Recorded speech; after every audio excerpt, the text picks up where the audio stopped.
ဒီမိန်းကလေးငယ်လေးရဲ့ခန္ဓာကိုယ်တစ်ခုလုံးမှာကြောက်မက်ဖွယ်ရာအကျိုးမဲကြီးတွေရှက်တန်းနေခဲ့တယ်။ကမ္ဘာပေါ်မှာအစွမ်းအထက်ဆုံးဆုံးမကြီး၃ယောက်ဟာကောင်မလေးရဲ့ခန္ဓာကိုယ်ထဲကသေစေနိုင်တဲ့အင်အားစုကိုထိန်းချုပ်ဖို့အစွမ်းကုန်စူးစမ်းနေကြတာပါ။ဒါပေမဲ့သူတို့တွေယာရုတလေးပေါ်အာယုံစိုက်နေတဲ့အချိန်မှာပဲမမျှော်လင့်ထားတဲ့အမှားတစ်ခုဖြစ်သွားခဲ့တယ်။ကောင်မလေးဟာလူသားတစ်ယောက်မဟုတ်တလို့စူစူဝါးဝါအော်ဟစ်လိုက်ပြီးအခန်းထဲကမီးသီးတွေအားလုံးတပြိုင်နက်တည်းပောက်ကွဲသွားခဲ့တယ်။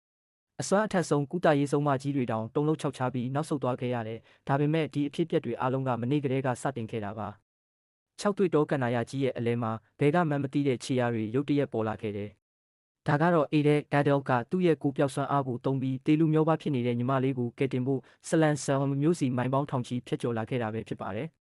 ဘာလို့လဲဆိုတော့ဒီနေရာဟာကမ္ဘာပေါ်မှာအကြောက်ရဆုံးကုသရေးဆုံးမကြီးတွေရှိရနေရမို့လို့ပါသူတို့ရဲ့စွမ်းအားကိုတက်တည်ပြဖို့အတွက်ဂျင်းနီရဲ့ပက်ထရာဘဲဝဲသားပက်ထရာဘောဝါဒါဟာစစ်တင်နန်းကျောင်းသူတယောက်ရဲ့လေဘင်းကိုအားလုံးရဲ့ရှေ့မှာတင်ရုတ်တရက်လိန်ကျိုးပစ်လိုက်ပါတယ်။သွေးတွေချက်ချင်းပန်းထွက်လာပြီးတခန်းလုံးကလူတွေစွန့်မြင်တက်သွားခဲ့ရတယ်။ဒါပေမဲ့ပက်ထရာကတော့လုံးဝတည်ငြိမ်နေသေးပါ။သူမကတင်နန်းသူရဲ့နဖူးပုတ်ကိုလက်နှစ်ဖက်အသားအရတင်ပြီးကုသချင်းကာတာကိုရွတ်ဆိုလိုက်ပါတယ်။အဲ့ဒီနောက်မှာတော့မယုံနိုင်စရာအံ့ဖွယ်ဖြစ်ရတစ်ခုဖြစ်ပွားခဲ့ပါတယ်။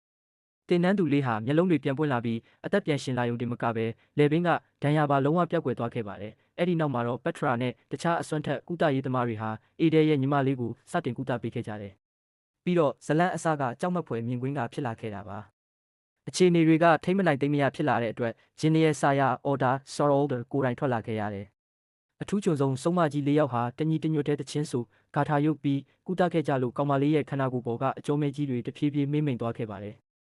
ဒါပေမဲ့အရေးကြီးဆုံးအချိန်မှာပဲဆုံးမတစ်ယောက်ကဂါထာအတန်လွိုင်းအမားတစ်ခုလုံးမိသွားခဲ့တဲ့အရှိန်ဟုန်ပြောင်းပြန်ဖြစ်ပြီးချက်ချင်းပောက်ကွဲမှုဖြစ်သွားခဲ့ကအဲ့ဒီဆုံးမရဲ့မျက်လုံးတွေပါပျက်စီးသွားခဲ့ရတယ်။ကောင်မလေးရဲ့ကိုယ်ထဲကသေစေနိုင်တဲ့အကျိုးတွေကလည်းလုံးဝထိမ့်မနိုင်တော့ပါဘူး။ကမ္ဘာပေါ်မှာအတော်ဆုံးကုသရေးသမားတွေတောင်သူမကိုမကယ်နိုင်တော့တဲ့အဆုံးအေဒဲဟာရေကော်လာ Real Color ဆိုတဲ့ကောင်မလေးမှလည်းကုသခြင်းစွမ်းအားရှိနိုင်တယ်ဆိုတာသိသွားခဲ့တယ်။ရေကအတွေ့အကြုံမရှိသေးတဲ့တင်နန်းသူလေးပဲရှိပါသေးတယ်။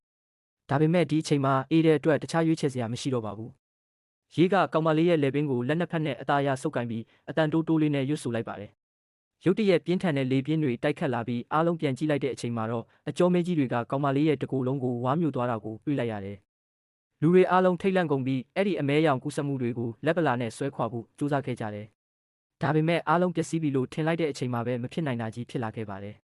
သေစေနိုင်တဲ့အကျော်မဲကြီးတွေအားလုံးရုတ်တရက်ပျောက်ကွယ်သွားပြီးကောင်မလေးအသက်ဘေးကလွတ်မြောက်သွားခဲ့ပါတယ်။ငါသူ့ကိုခေါ်လိုက်မယ်လို့ရေးကပြောပါတယ်။ရှင်ကျမနာမည်ကိုဘယ်လိုသိတာလဲလို့ကောင်မလေးကမေးတဲ့အခါကျမအသက်ကိုကယ်ပေးခဲ့တဲ့ဆုံးမလေးမို့လို့ပါ။ကျေးဇူးတင်ပါတယ်လို့ပြန်ပြောခဲ့တယ်။ကလေးမလေးတတိယလာပြီဆိုတာကြားတာနဲ့ဂျင်းနီရဲ့ဆာရာအော်ဒါဟာသူမကိုချက်ချင်းလာတွေ့ခဲ့ပါတယ်။ဒါပေမဲ့အော်ဒါဟာနုနယ်ပုံရတဲ့ဒီမိန်းကလေးငယ်လေးရဲ့ခန္ဓာကိုယ်ထဲမှာရှေးဟောင်းစွမ်းတတိတွေကိန်းအောင်နေမှန်းလုံးဝမသိခဲ့ပါဘူး။မင်းအတွက်ငါဘာလုပ်ပေးရမလဲလို့အော်ဒါကမေးတဲ့အခါကောင်မလေးကရှင်တို့ရဲ့ဝိညာဉ်ချင်းချင်းဆက်သွယ်တဲ့တခြင်းကိုကျမကိုတင်ပေးပါလို့ပြောလိုက်တယ်။ပြီးတော့ကောင်မလေးကအော်ဒါရဲ့လက်တွေကိုရုတ်တရက်ဆွဲကင်ပြီးအတန်တိုးတိုးနဲ့တခြင်းဆဆူပါတော့တယ်။ချက်ချင်းပဲအခန်းထဲကပန်းတွေအပင်တွေအားလုံးညှို့နှွမ်းချောက်တွေ့ကုန်တယ်။တခြင်းတန်ဆက်ထွက်နေတာနဲ့အမျှအော်ဒါရဲ့အတိတ်မညံတွေဟာ